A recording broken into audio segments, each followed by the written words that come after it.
begins in 3, 2, 1.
전국의 시청자 여러분, 그리고 해외 동포 여러분, 안녕하셨습니까? 지금부터 선한 목자 텔레비전 방송을 시작하겠습니다.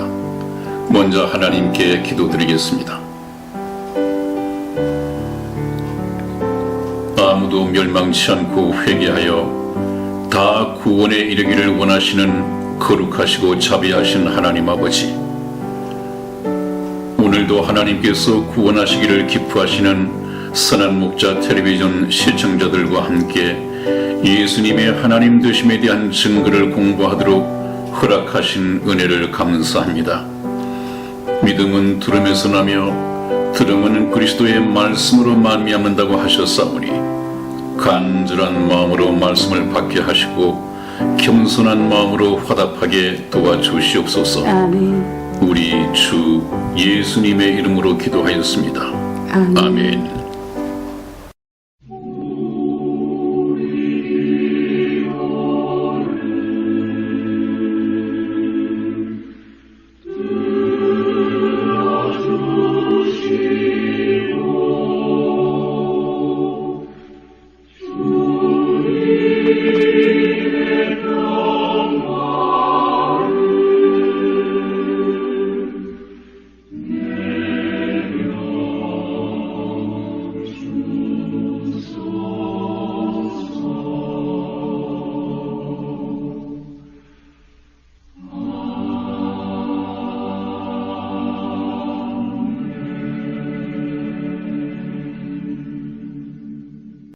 네, 여러분, 지난 시간까지 저희는 하나님의 전지성에 대해서 말씀을 드렸습니다.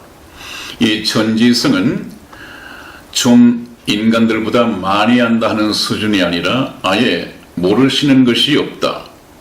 참 이해가 힘든 얘기지만은 하나님께서는 모르시는 것이 없습니다.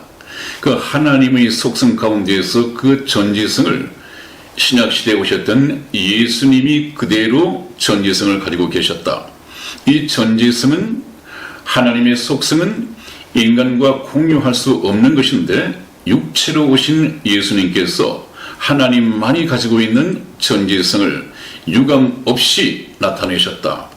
그러므로 우리가 예수님을, 이 예수님은 전지성을 가지고 계신 걸로 봐서 육체로 오셨지만 하나님이셨구나 하는 것을 하나하나 깨달아갈 수 있을 것입니다. 이것이 왜 그렇게 중요하냐 하면 이것을 알아야만이 저와 여러분들은 주는 그리스도시며 살아계신 하나님의 아들이시니이다 라는 신앙 고백을 할 수 있고, 이 신앙 고백을 해야만이 우리는 믿음의 반석 위에 설 수 있습니다. 예수님께서도 베드로의 신앙 고백을 듣고 이 반석 위에 내 교회를 세우리니 그렇게 말씀을 하셨는데, 예수님께서 말씀하신 그 반석은 인간 베드로가 아니라 베드로가 고백한 그 신앙 고백이 있었다고 했죠. 그러므로 하나님의 자녀가 된다면 또 되기 위해서는 반드시 첫 번째 단추, 영적인 단추가 이 신앙 고백이라고 했습니다. 이 문제가 해결되지 않고서는 우리가 참된 신앙의 이 탑을, 신앙의 집을 지어갈 수가 없습니다. 그래서 대단히 중요한 것입니다. 이것을 알아야만이 우리가 사도신경을 얘기할 수가 있고 또 신앙 고백을 얘기할 수 있고 예수님에 대해서 우리가 그 믿음을 따라서 하나님과 동행하는 삶을 살 수가 있게 됩니다. 오늘은 두 번째 하나님의 속성으로 이 하나님의 전능성에 대해서 알아보겠습니다. 이 전능성이라고 하는 것은 인간보다도 상대적으로 능력이 좀 크시고 능력이 많다 하는 정도가 아니라 아예 하나님께서는 능치 못하신 일이 없다. 그것은 무슨 말입니까? 하나님께서는 하지 못하시는 일이 없다. 모든 것을 다 하실 수 있다. 그런 의미입니다. 그것도 우리가 참 이해가 힘들죠. 그래서 우리가 하나님은 인간보다도 조금 더 나으신 분이 아니라 인간과는 비교할 수 없을 정도로 차원이 다르신 분이다 하는 의미에서 이 전능성을 공부해 보도록 하겠습니다. 이 하나님의 전능성은 구약시대에 어떻게 나타나느냐? 제일 처음 천지 창조에서부터 나타납니다. 우리 창세기 1장 1절에서 2절까지 말씀을 우리 이승혜 집사 읽어드리겠습니다. 태초에 하나님이 천지를 창조하시니라. 땅이 혼돈하고 공허하며 흑암이 깊음 위에 있고 하나님의 신은 수면에 운행하시니라. 아멘. 네, 여러분. 태초에 하나님이 천지를 창조하셨다. 이 천지라고 하는 것은 우주 개념입니다. 정확하게 말하면 우주와 그 가운데 있는 만물을 창조하셨다. 그 창조라는 의미가 무에서 유를 창조하셨다 하는 이 원어 바라가 이 원어로 쓰여져 있습니다. 이것은 무에서 유를 창조한다는 의미인데 이 하나님이 만일에 그 일을 하셨다고 한다면 이것은 인간하고는 비교를 할 수 없는 것이죠, 여러분. 하나님은 우주와 그 가운데 있는 만물을 창조하신 분입니다. 그런데 우리나라의 문선명 또 안상홍 하나님 이런 분들은 자기가 하나님이라고 얘기를 해요. 하나님은 우주를 창조하신 분입니다. 그들이 문선명 씨가 천지를 창조했습니까? 안상홍 하나님이 천지를 창조했습니까? 그런데 왜 썩고 있습니까?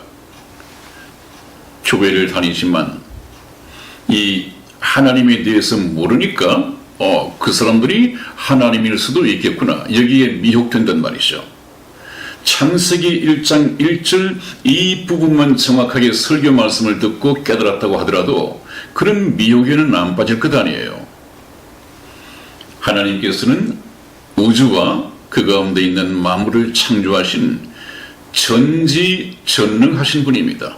무에서 유를 창조하신 분입니다. 그래놓고 그 밑에 쭉 얘기 드는 거 보면 빛이 있으라 하며 빛이 있었고 모든 것이 다 인간을 제외하고는 모든 것이 다 하나님의 말씀으로 지음을 받았습니다. 그 능력의 말씀으로 말입니다. 그렇기 때문에 하나님께서 천지를 창조하셨다 하는 것은 우리가 공부를 나중에 따로 구체적으로 공부를 해볼 시간을 갖기를 원합니다마는 하나님께서 천지를 창조하셨다고 하는 것은 그 무엇과도 비교할 수 없는 하나님만이 하실 수 있는 전능성의 근거를 두고 있는 것입니다. 그 다음에 두 번째 에녹과 엘리야의 휴거에 대해서 좀 말씀을 나눠보겠습니다. 우리 먼저 창세기 5장 21절에서 24절까지 해서 에녹의 휴거를 한번 알아보겠습니다. 저와 이승희 집사가 교독하겠습니다. 21절 말씀 제가 읽겠습니다. 에녹은 65세에 무드셀라를 낳았고 무드셀라를 낳은 후 300년을 하나님과 동행하며 자녀를 낳았으며 그가 365세를 향수하였더라. 에녹이 하나님과 동행하더니 하나님이 그를 데려가심으로 세상에 있지 아니하였더라. 아멘. 그렇습니다, 여러분. 여기 보니까 에녹이라는 사람이 있었는데 이 에녹이 300년을 하나님과 동행하며 자녀를 낳았으며 24절에서는 그 에녹이 하나님과 동행하더니 하나님이 그를 데려가심으로 세상에 있지 아니하였더라. 하나님의 역사적인 기록이 이미 창세기에 기록이 되어 있습니다. 하나님과 동행하더니 그랬습니다. 이 하나님과 동행하는 것이 어떻게 하는 것이 동행하는 것이냐? 여러분들도 다 에녹처럼 하나님과 동행하기를 원하시죠? 그렇다면 동행하는 것이 어떻게 하는 것이 동행하는 것이냐? 이것이 궁금하실 것 아니에요. 하나님과 동행한다고 하는 것은 하나님의 손을 붙잡고 그분과 함께 같은 방향을 향해서 간다는 것인데 하나님의 손을 잡는다고 하는 것은 어떤 의미이냐? 그것은 하나님의 말씀을 붙잡고 순종한다는 것입니다. 성경 말씀에 태초에 말씀이 계시니라 이 말씀이 하나님과 함께 계셨으니 이 말씀이 곧 하나님의 신이라고 그랬죠. 그러므로 오늘날 하나님과 동행한다. 하나님과 손을 맞잡고 동행한다고 하는 것은 하나님의 말씀을 붙잡고 순종하여 살아가는 것이 하나님과 동행하는 것입니다. 그리고 하나님이 그를 데려가심으로 세상에 있지 아니하였더라. 그렇게 되어 있습니다. 참 동행이라고 하는 것이 아름다운 단어이죠. 동행한다. 그래서 어떤 이 설교자는 그래 에녹이 하나님과 동행하더니 하나님께서 데려가시고 세상에 있지 않았다. 그렇게 얘기하는 것을 아름다운 시로 표현을 했습니다. 어느 날 하나님과 이 에녹이 데이트를 하고 있었는데 아주 멋진 데이트, 오랫동안 이 데이트를 하고 너무도 행복한 시간을 보내고 있다가 하나님께서는 하나님의 집을 향하여 에녹과 함께 가고 있었습니다. 근데 해가 져버렸습니다. 이제 에녹은 세상에 있는 자기 집으로 돌려보내야겠는데 하나님이 보실 때 지금 이 늦은 밤에 혼자 세상 집으로 돌려보내는 것이 하나님 마음에서 용서가 되지 않았고 또 걱정이 되기도 하고 하나님께서 에녹에게 그렇게 말씀하셨다는 것이죠. 에녹아, 이제 내가 내 집에 돌아가기가 너무 늦었구나. 여기서는 내가 내 집에 돌아가는 것보다 내 집에 돌아가는 것이 훨씬 더 가까우니까 그냥 내 집으로 가자 해서 하나님 집으로 데려갔다는 이런 참 표현이 있습니다만은 물론 그것은 시적으로 표현한 것이긴 있습니다만은 얼마나 하나님과의 동행이란 것이 아름다운 것입니까? 우리가 에녹의 이 동행을 반드시 본받아야 합니다. 동행이 무엇이라고요? 하나님의 말씀을 붙잡고 순종하여 살아가는 삶을 하나님과 동행한다고 하는 것입니다. 그 다음에 이제 엘리야의 휴거에 대해서 한번 알아보겠습니다. 엘리야의 휴거는 열왕기하 2장 11절에 나와 있습니다. 우리 이승혜 집사 읽어드리겠습니다. 두 사람이 행하며 말하더니 호련히 불수레와 불말들이 두 사람을 격하고 엘리야가 회리바람을 타고 승천하더라. 아멘. 네, 그렇습니다. 제가 전번에도 말씀을 드린 기억이 있는데 노아 홍수를 기점으로 해서 노아 홍수 전에 휴거된 사람은 에녹이라고 했고 노아의 홍수 이후에 휴거된 사람은 엘리야라고 했습니다. 그래서 이 두 사람이 죽음을 보지 않고 이 세상에서 하나님 나라로 옮기고졌다. 이것은 한 번 죽는 것은 사람에게 정하신 것이요 했는데 두 사람이 예외적인 인물이 되었다고 그랬죠. 그래서 이 두 사람은 죽지 않고는 이 세상을 떠날 수가 없는데 예외적인 존재가 됐다고 했고, 이 두 사람은 이제 7년 대환란 후 3년 반에 이스라엘 땅에 두 감람나무로 와서 순교한다고 되어 있습니다. 그래서 우리나라의 뭐 이만희 총회장이라든지 또 이단 교주들 전부 자기들이 또 감람나무다 이렇게 말을 하는데 그건 전혀 틀린 말입니다. 두 감람나무는 대한민국에 오는 것이 아니라 두 감람나무는 저 후 3년 반 대환란 기간 동안에 이스라엘이 민족적으로 회개하고 구원을 얻게 하기 위해서 복음을 전파하도록 하나님께서 보내십니다. 그래서 죽지 않고 나갔던 두 사람이 순교를 통해서 그때 죽습니다. 그러므로 하나님이 정하신 이 법칙, 한 번 죽는 것은 사람에게 정하신 것이요 여기에 예외가 있을 수가 없습니다. 혹시 연말이 되면 월급 받으시는 분들 연말 정산한다는 말이 있습니까? 네. 마지막 때가 되면 역사 가운데서 죽음을 보지 않고 나갔던 두 사람이 마지막에 정산을 하게 됩니다. 죽음으로써. 그래서 하나님의 법은 완전하다고 하는 것을 우리가 알아야겠습니다. 거기 두 사람이라고 하는 것은 엘리야와 이 엘리야의 제자인 엘리사, 이 선지자가 있었는데 이 두 사람이 이미 동행하면서 걸어가면서 엘리야가 하나님께 불려 올라갈 것에 대해서 미리 알고 있었습니다. 그런데 그에 대해서 말하더니 호련히 갑자기, 이것은 여러분들 데살로니가 전서에 공중 들림을 받을 때 호련히 우리가 변화를 입으리니 그런 말씀이 있는데 이거는 신약의 휴거와 같은 단어가 사용되고 있습니다. 호련히 불수레와 불말들이 두 사람을 격하고 두 사람을 떼어놨단 말이죠. 두 사람을. 엘리사와 엘리야를 떼어놨단 말이죠. 여기 말하는 불수레와 불말이라고 하는 것은, 불이라고 하는 것은 항상 하나님의 임재를 말하는 것인데 이것은 하나님의 직접적인 임재와 초자연적인 이 권능을 좀 비유 삼아서 하신 말씀입니다. 이 수레와 말들은 그때 전쟁 무기였고 엘리야가 이 승전할 때 사용했던 것들인데 그게 불이란 말이 들어서 하나님의 임재를 나타내는 것입니다.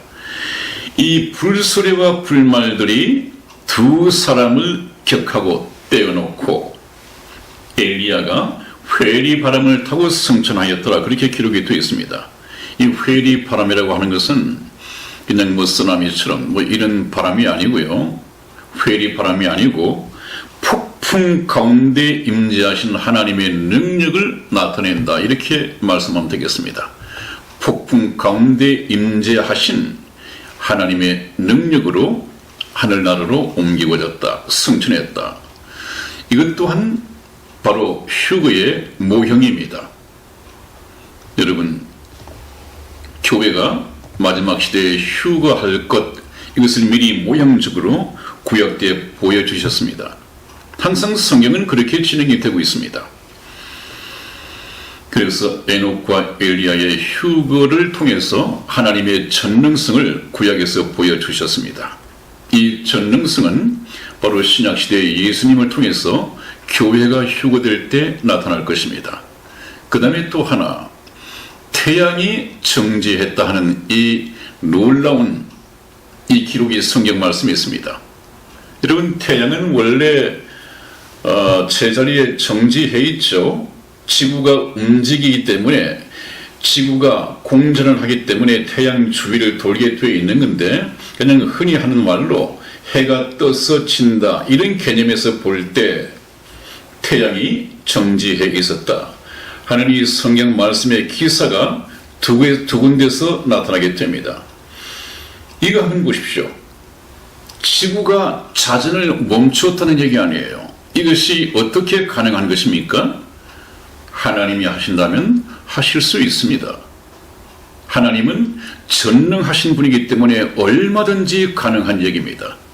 어떤 이유인가 하는 것을 성경에서 한번 찾아보겠습니다.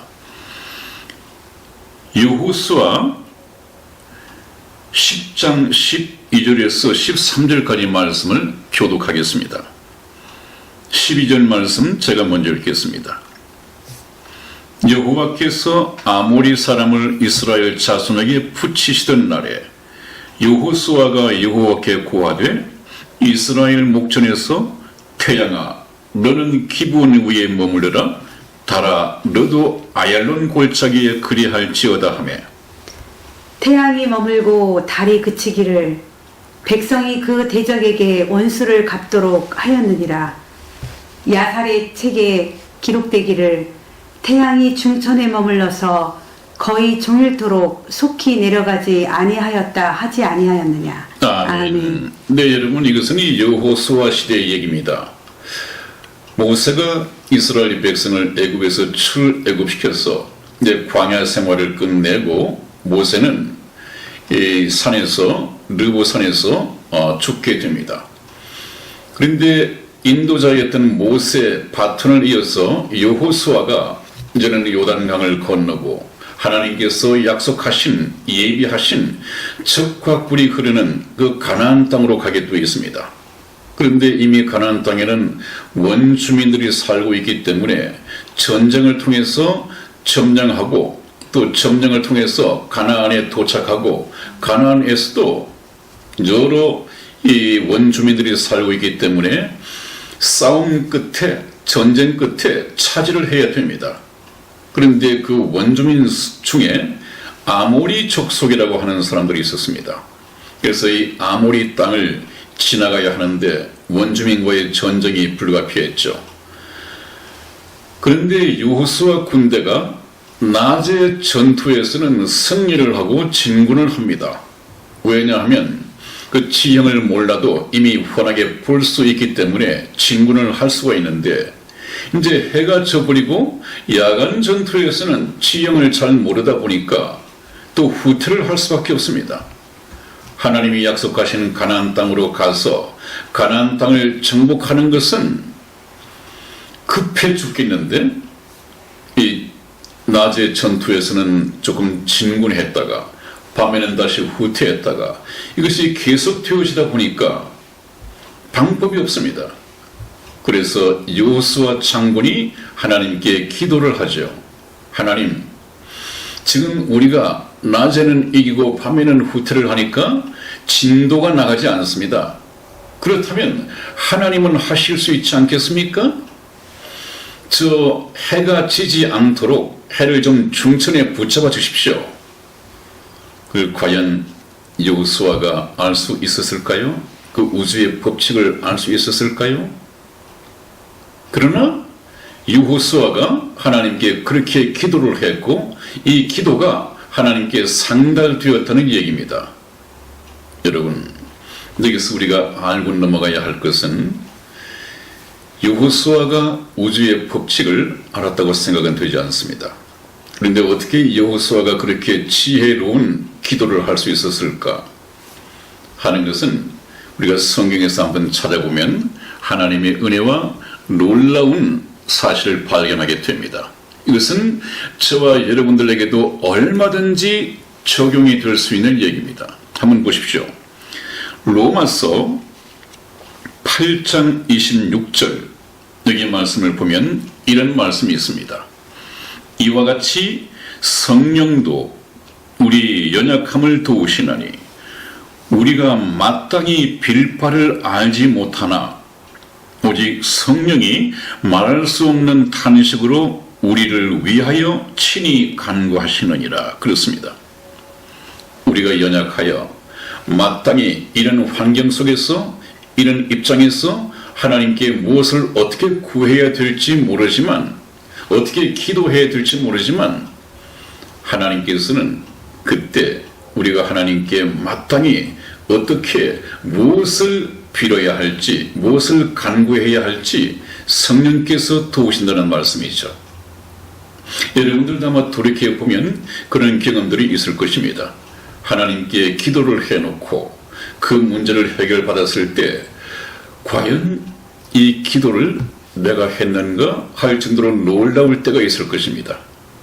나에게는 그런 지혜가 없었는데, 그렇게 기도해야 한다는 사실조차도 몰랐는데, 나도 모르게 그런 기도가 하나님께 이루어졌고 그 기도에 응답을 받았다 하는 이런 경험들이 있게 될 것입니다. 그것이 바로 같은 얘기입니다. 하나님께서는 우리가 마땅히 빌 바를 알지 못할 때 성령께서 지혜를 주시고 하나님께 무엇을 어떻게 구해야 할지 가르쳐 주신다는 얘기죠. 이런 체험이 여러분에게 많이 있으시기를 주님의 이름으로 축원을 드립니다. 아멘. 네, 그래서 거기 보면 태양이 중천에 머물러서 해가 진행하지 않았단 말이죠. 지구가 멈추어 서서 더 이상 자전을 하지 않았단 말이죠. 태양이 중천에 머물러 서서 거의 종일토록, 온 종일은 아니고 거의 종일토록 속히 내려가지 아니하였다 하지 아니하였느냐. 지구가 멈춰섰다는 거예요. 거의 종일토록 지구가 움직이지 않았다는 것입니다. 이것을 이제 현대 컴퓨터를 가지고 그 시대에 이 궤도를 조사해 봤더니 23시간 20분이 없어졌다는 얘기입니다. 아예 사라져버렸다는 얘기예요. 지구가 멈추고 있었으니까 그 시간이 진행될 리가 없죠. 거의 종일토록이라고 했으니까 23시간 20분이라는 시간이 없어져 버렸습니다. 그러면 하루는 24시간인데 또 만 하루가 없어졌다는 것을 컴퓨터가 찾아냈는데, 그렇다면 24시간 빼기 23시간 20분, 나머지 40분은 어디로 가버렸느냐 하는 것이 또 성경 히스기야 시대, 히스기야 왕 시대에 그런 일이 있었다는 것이 기록이 또 있습니다. 한번 보십시다. 열왕기하 20장 8절에서 11절까지 말씀을 저와 이승희 집사가 교독해 드리겠습니다. 8절 제가 먼저 읽겠습니다. 히스기야가 이사야에게 이르되 여호와께서 나를 낫게 하시고 3일 만에 여호와의 전에 올라가게 하실 무슨 징조가 있나이까? 이사야가 가로되 여호와의 하신 말씀을 응하게 하실 일에 대하여 여호와께로서 왕에게 한 징조가 이 말이이다. 해의 그림자 10도를 나아갈 것이니까 혹 10도를 물러갈 것이니까. 히스기야가 대답하되 그림자가 10도를 나아가기는 쉬우니 그리할 것이 아니라 10도가 물러갈 것이니이다. 선지자 이사야가 여호와께 간구하매 아하스의 일영표에 나아갔던 해 그림자로 10도를 물러가게 하셨더라. 아멘. 그렇습니다. 여러분, 옛날 그 히스기야 왕이 이스라엘에 있었습니다. 이 왕이 거의 죽을 병에 걸려 있었고 실제 죽게 돼 있었습니다. 그런데 하나님께서 은혜를 베푸시고 하나님께서 기도를 들어주셔서 내가 죽지 않고 살 것이다. 그리고 죽지 않고 살 것이다 말씀을 하시고 내가 회복이 될 텐데 지금부터 3일 후에는 네가 건강한 몸으로 성전에 올라가서 하나님께 예배하게 할 만큼 건강을 회복하게 할 것이다. 이렇게 말씀을 해주셨습니다. 근데 이것이 히스기야 왕에게는 믿어지지가 않는단 말이죠. 그래서 하나님께서 이사야 선지자를 대신 보내셔서 히스기야 왕에게 믿음을 주시고 하나님의 징조를 얘기해 주시기 위해서 갔습니다. 그런데 히스기야 왕에게 하나님으로부터 보내심을 받은 선지자 이사야가 그렇게 얘기를 합니다. 하나님께서 당신을 틀림없이 낫게 해 주실 텐데 그 징조를 히스기야 왕이 요구를 했습니다. 그러면 그 징조를 네가 2개 중에 하나를 선택을 하라. 그래서 히스기야 왕에게 이사야 선지자가 제시한 하나님의 징조가 2개가 무엇이냐? 해 그림자 10도를 앞으로 나아가게 하는 것이 좋겠습니까? 아니면 뒤로 물러가게 하는 것이 좋겠습니까? 이렇게 물었습니다. 그랬더니 히스기야 왕이 가만히 생각을 해보니까 해 그림자가 앞으로 10도 나아간다고 하는 것은 지구의 속도를 좀 빨리 한다는 얘기고, 그 다음에 해 그림자가 10도 뒤로 물러가게 한다는 얘기는 이 지구의 자전을 멈춰서 뒤로 후퇴를 시킨다는 얘기인데, 히스기야 왕이 앞으로 나아가는 것은 쉬우니까 뒤로 10도 물러가게 해달라 그랬습니다. 그래서 하나님께서는 히스기야 왕의 말대로 해 그림자가 10도 뒤로 물러가게 역사하셨다, 그런 기록입니다. 그런데 여기서 말하는 10도라고 하는 것, 10도라고 하는 것을 시간으로 계산을 하면 정확하게 40분으로 계산이 됩니다. 그러므로 지난번 여호수아 때에 거의 온종일 23시간 20분 플러스 히스기야 왕 때 이 10도에 해당하는 40분 더해서 정확하게 만 하루가 없어졌다, 인류 역사상. 이것을 현대 컴퓨터가, 그것도 미 항공 우주국에서 찾아냈다 하는 것인데, 그만큼 성경 말씀은 사실입니다, 여러분. 또 지구를 얼마든지 하나님이 그거 멈추지 못하시겠습니까? 그거 하실 수 없다면 우리가 왜 온 몸을 바치고 일평생을 바쳐서 하나님을 믿으려고 해요? 하나님은 전능하신 분입니다. 전능하신 분이기 때문에 천국도 예비하실 수 있는 분입니다. 7, 80년 살다가 죽을 수밖에 없는 저와 여러분들에게 영원한 생명까지를 주실 수 있는 분입니다. 하나님은 우주와 그 가운데는 만물을 창조하시고 지금도 다스리고 계시는 분이십니다. 전능자이십니다. 여러분, 오늘도 시간이 다 된 것 같습니다. 태양의 정지, 이 세 번째 하나님의 전능성까지만 말씀을 드리고 그 다음 얘기는 다음 시간에 다시 이어가도록 하겠습니다. 오늘 여기서 끝을 맺겠습니다. 다음 시간에 뵙겠습니다. 대단히 감사합니다. 안녕히 계십시오. 안녕히 계세요. 이번에는 멀리 역시 논산에서도 매주 올라오십니다. 선한 목자 TV 대표이신 최창락 목사님이십니다. 박수 보내주세요. 고맙습니다.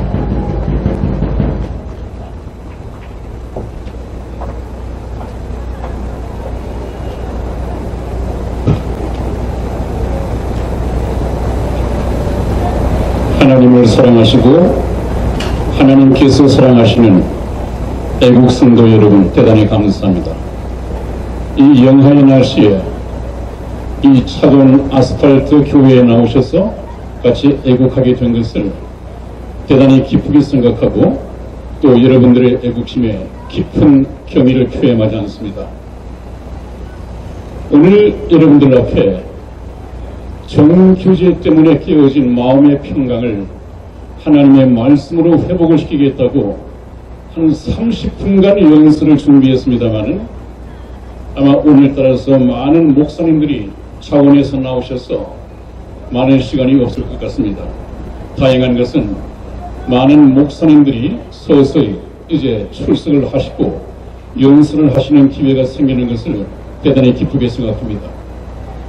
여러분, 지난 한 주간 동안 이 정규제 TV에서 굉장히 우리 보수 우파 쪽에서 볼 때 맥이 빠지는, 또 총질을 해야 되는 그런 일이 있었다고 합니다. 저는 간접적으로 전해드린 얘기인데, 지난주부터 계속해서 이 주한미군 철수 문제가 거론이 되고, 이 주한미군 철수 때문에 우리 태극기 시민들의 걱정이 이만저만이 아닙니다, 여러분. 왜 그런 일이 생겼는가 시기적으로 한번 찾아봤더니 트럼프 대통령께서 그 시리아에 미군을 철수한다는 말이 있고, 또 그것을 말리던 매티스 미 국방장관을 해임을 시켰습니다. 그렇기 때문에 침작을 해가지고, 그렇다면 이 트럼프 대통령이 우리나라도 미국의 말을 듣지 않는데 우리나라에서도 미군을 철수해 가겠구나, 이렇게 소설을 쓰면서 방송을 해야 되고 있습니다. 이것은 전혀 사실이 아니거든요. 그렇기 때문에 제가 지금까지 말씀을 드려왔듯이 미국의 트럼프 대통령은 이 국가적인 위기를 해결하기 위해서 하나님께서 세우신 하나님의 사람이다. 하나님의 사람으로 쓰기 위해서 솔로몬의 지혜를 주셨다. 그렇게 몇 번 말씀을 해왔습니다.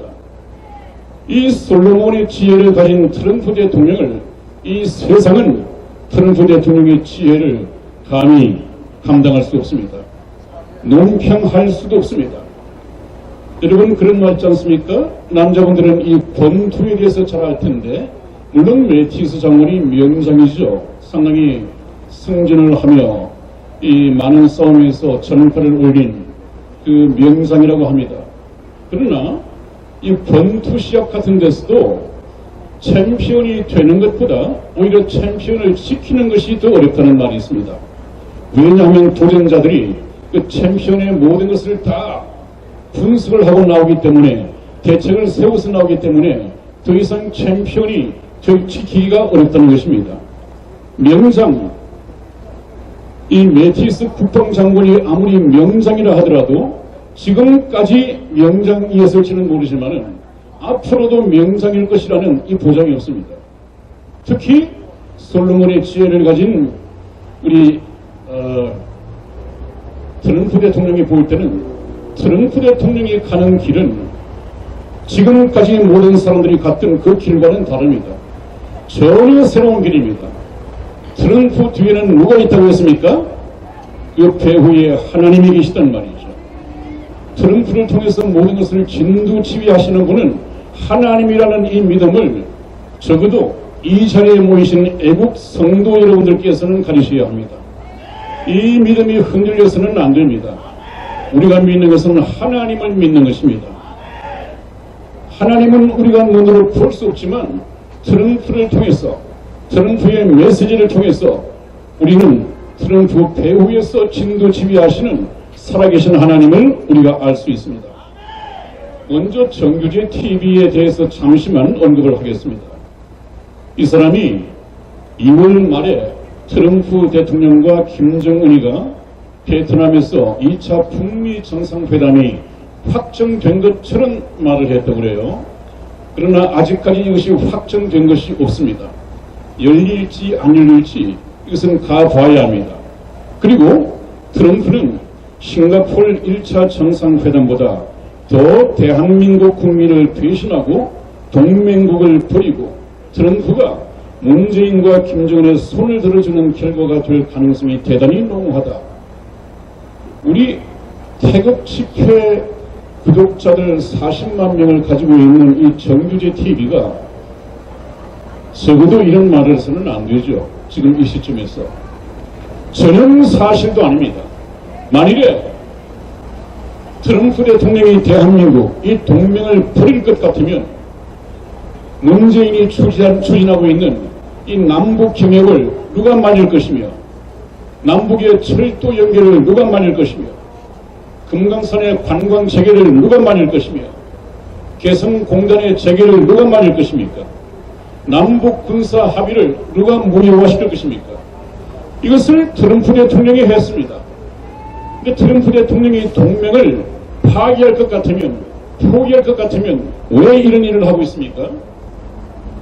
그래서 이런 말을 정규제 이 대표가 했는가 생각을 해볼 때 전혀 이해가 가지 않습니다.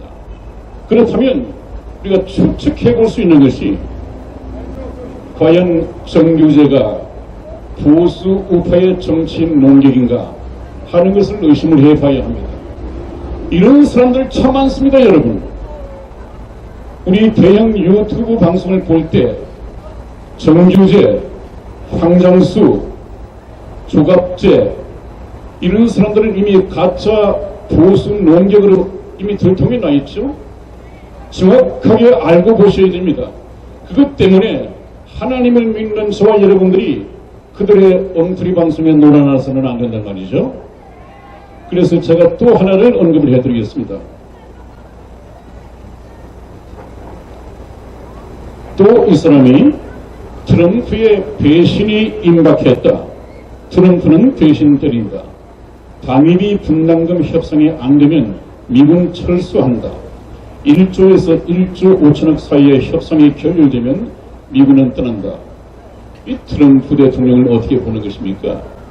지금 이 사람들의 머릿속에는 트럼프 대통령은 부동산쟁이, 장사꾼, 미국의 국가의 입밖에 모르는 그런 장사꾼 정도로 알고 있습니다.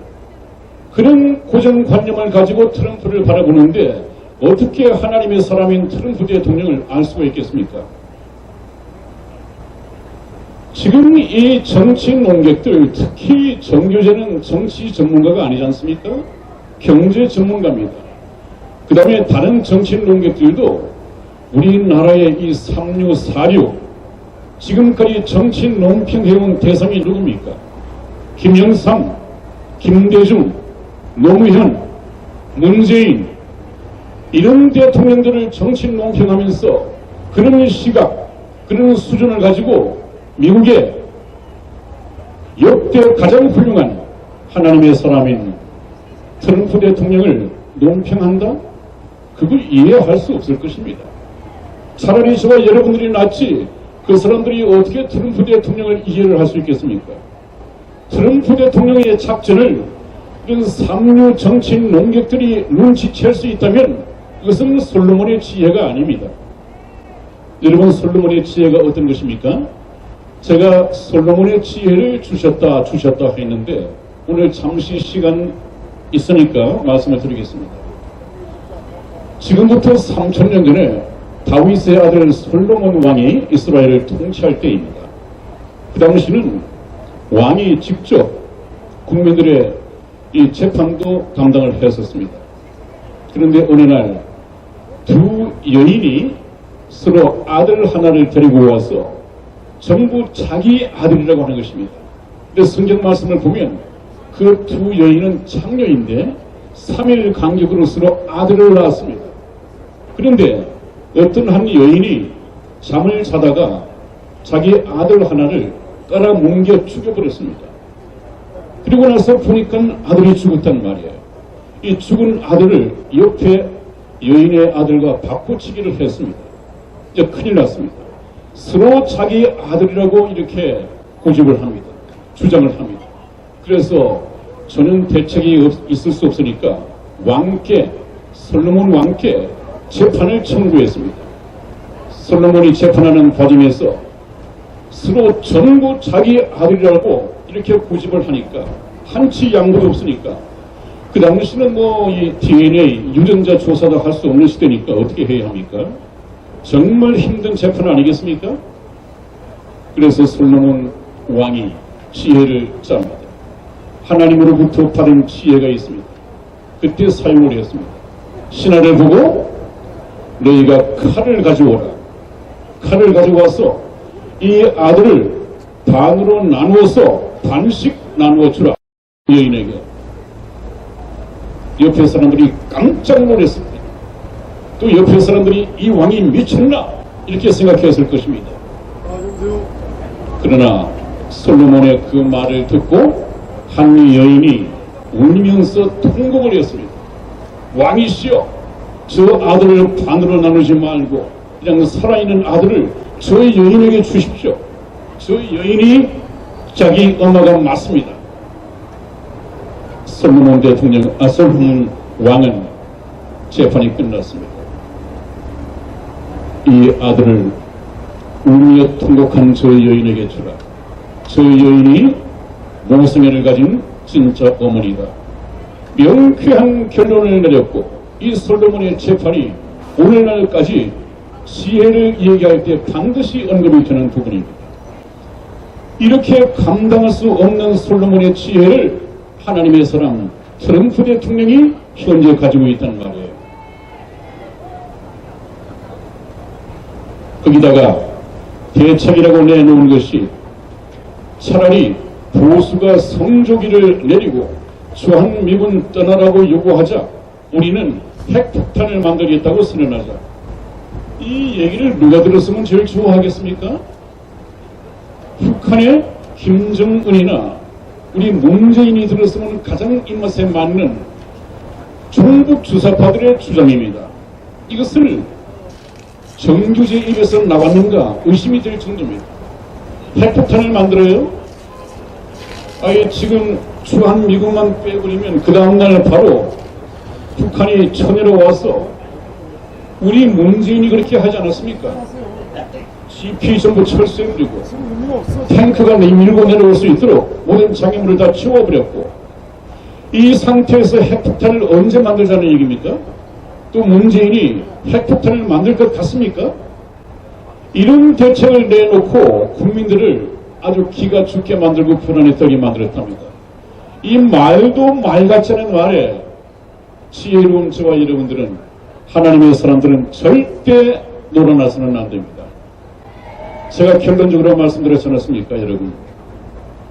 트럼프 대통령은 지난 김영철과의 대화를 마치고 난 이후에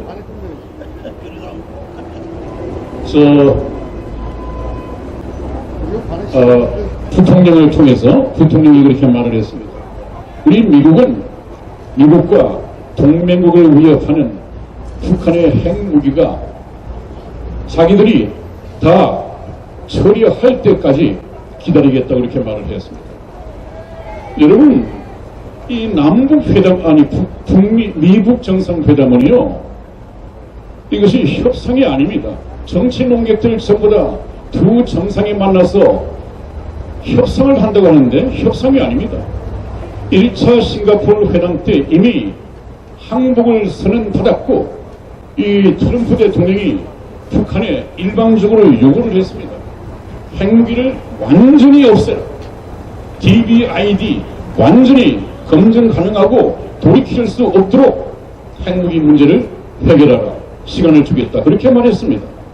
그리고 난 후에 어떻게 진도를 내고 있는가, 어떻게 진척을 시키고 있는가, 이 문제를 중간 점검하기 위해서 폼페이오 장관이 거기에 4분인가를 갔다 왔습니다. 진척이 없습니다. 그래서 이번에 2차 정상회담을 하자고 하는데, 2차 정상회담에서 트럼프 대통령이 아마 핵 동결을 시켜주고 핵 보유국으로 손에 들어줄 것이다. 이렇게 정치 논평을 쏟아내는데, 이 사람들은 아직까지 미국 정상회담이 협상이라고 생각하고 있습니다. 그렇지 않습니다, 여러분. 이번 2차 미국 정상회담에서 만일에 그들이 구체적인 미국이 요구하는 비핵화 사업을 구체적으로 제시하지 않는 한 최후 통첩이 될 것입니다. 아멘! 이 얘기가 언제 나왔습니까? 그 전에 우리 한미 워킹 그룹의 이 베이건 이 대표가, 미국 측 대표가 우리나라 대표에게 그렇게 통보를 했습니다. 지금 평화스럽게 해결할 수 있는, 대화로서 평화스럽게 해결할 수 있는 위기에, 아니 기회에 창이 닫히고 있다. 그런 말을 했습니다. 그 말은 언제 누가 사용했다고 했습니까? 2003년에 미국이 이라크에 최후 통첩을 벌일 때 했던 얘기입니다. 미국이 이라크에 그렇게 통첩을 하고 난 이후 50일 만에 바로 미국이 이라크를 폭격을 해버렸습니다. 점령을 해버렸습니다. 지금 2차 정상회담은 바로 트럼프 대통령의 북한에 대한 최후 통첩이 될 것입니다. 여러분, 제가 항상 말씀을 전해왔습니다. 트럼프 대통령의 이 마스터 플랜에는 지금까지 전혀 흔들림이 없습니다. 지금도 2차 회담을 두고 핵 리스트를 가져와라. 구체적인 일정을 제출하라. 이제는 말이 아닌 행동으로 옮겨라. 그렇지 않으면 2차 정상회담은 없는 것이다. 최후 통첩입니다. 사실상. 여러분, 조금만 기다리십시오. 여러분들이 걱정하시지 말고 이 태극기와 성조기를 가지고 좀 날씨가 춥더라도 많이 나오셔서 트럼프 대통령에게 응원을 보내고, 우리는 비록 한국에서 살고 있지만 문재인을 우리의 적으로 생각하고 있다. 트럼프 대통령을 응원하는 사람들이다. 이 태극기와 성조기가 많이 펴리길 수 있도록 많이 참석을 해 주시고 여러분들은 고민할 필요 없습니다. 이제 즐기시면 됩니다. 얼마 남지 않았습니다. 그래서 북한이 제가 점령당한다고 했죠. 아주 미국의 맹방인 영국과 연합군을 맺고 아마 북한을 점령할 것입니다. 그리고 안정화 부대가 투입이 되고 2, 3년간 정도의 군정이 이루어질 것입니다. 그리고 난 후에 자유와 통일에 대한 평화를 누릴 수 있는 북한 동포들의 해방이 될 것이고 우리 남한에서는 문재인 정권이 끌어져 내릴 것입니다. 박근혜 대통령이 강인한 꽃 무궁화로 화려하게 다시 복귀할 것입니다. 저와 여러분들이 같이 조국 찬가를 부르면서 심수봉의 무궁화를 같이 부르는 감격적인 순간이 이 태극기의 성지 대한민국에서 반드시 펼쳐질 것입니다. 현 대통령 항상 국제 정세를 보면 위험한 속에 있습니다. 위험한 속에서 다윗의 용맹을 가지고 혼자 복을 분파하고 있습니다. 현 대통령을 위해서 기도해 주시고 하나님께 영광을 돌리는 이 역사가 끊이지 않기를 주님 이름으로 축원을 드립니다. 다음 시간에 뵙겠습니다. 감사합니다. 최창남 목사님이었습니다. 언제든지 우리 최창남 목사님은 우리 국민 가슴에 평안을 주시고 또 우리 태극기 우리 국민들에게 다시 한번 할 수 있다는 용기와 희망을 주십니다.